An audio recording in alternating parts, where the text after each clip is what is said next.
அங்கீகாரமில்லாத தளங்கள் மூலம் டிஜிட்டல் தங்கத்தில் முதலீடு செய்வது ஆபத்தானது என்று இந்திய பங்கு மற்றும் பரிவர்த்தனை வாரியமான செபி எச்சரித்துள்ளது.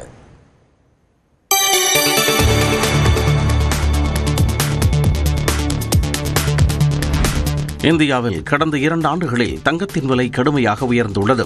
கடந்த ஒரு மாதத்தில் மட்டும் வரலாற்றில் இல்லாத வகையில் 1 சவரன் ஆபரண தங்கத்தின் விலை சுமார் 1 லட்சம் ரூபாயை நெருங்கியுள்ள நிலையில் அமெரிக்க பங்குச்சந்தையின் தாக்கம் மற்றும் தங்கத்தில் அதிக அளவிலான முதலீடு காரணமாக இந்த விலையேற்றம் என வல்லுநர்கள் தெரிவிக்கின்றனர். பொதுமக்கள் மொத்தமாக பணம் கொடுத்து தங்கம் வாங்குவது எளிதானதல்ல என்கின்ற நிலையில் ஆன்லைன் தளங்களில் டிஜிட்டல் தங்கம் அல்லது தங்கம் போன்ற முதலீடு திட்டங்களை மக்கள் நாடி வருகின்றனர். டிஜிட்டல் கோல்டு என்பவை டிஜிட்டல் வடிவில் இருக்கும் தங்கம் என குறிப்பிடலாம். அதாவது நமக்கு தேவைப்படும் பொழுது இதனை விற்று பணமாக்கலாம் அல்லது தங்கமாக மாற்றி பெற்றுக்கொள்ளலாம். இதன் காரணமாக மொபைல் செயலி மூலம் 10 ரூபாய் முதல் பல ஆயிரங்கள் வரை தங்கத்தில் முதலீடு செய்யப்படுகிறது. இது மட்டுமின்றி பல நகை கடைகளில் 11 மாதங்கள் வரை தங்கத்தில் பணம் முதலீடு செய்து 12வது மாதத்தில் தங்க நாணயமாகவோ அல்லது ஆபரணமாகவோ பெறும் திட்டங்களில் முதலீடு செய்வதை பார்க்க முடிகிறது. இந்நிலையில் ஆன்லைன் மூலம் டிஜிட்டல் தங்கம் சேமிப்பில் ஈடுபடும் முதலீட்டாளர்களை இந்திய பங்கு மற்றும் பரிவர்த்தனை வாரியமான செபி எச்சரித்துள்ளது.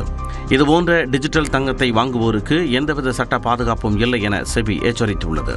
கட்டுப்பாடற்ற ஆன்லைன் தளங்களால் வழங்கப்படும் டிஜிட்டல் தங்கம் அல்லது தங்கம் தயாரிப்புகளில் முதலீடு செய்வது பாதுகாப்பற்றது எனவும் செபி கூறியுள்ளது.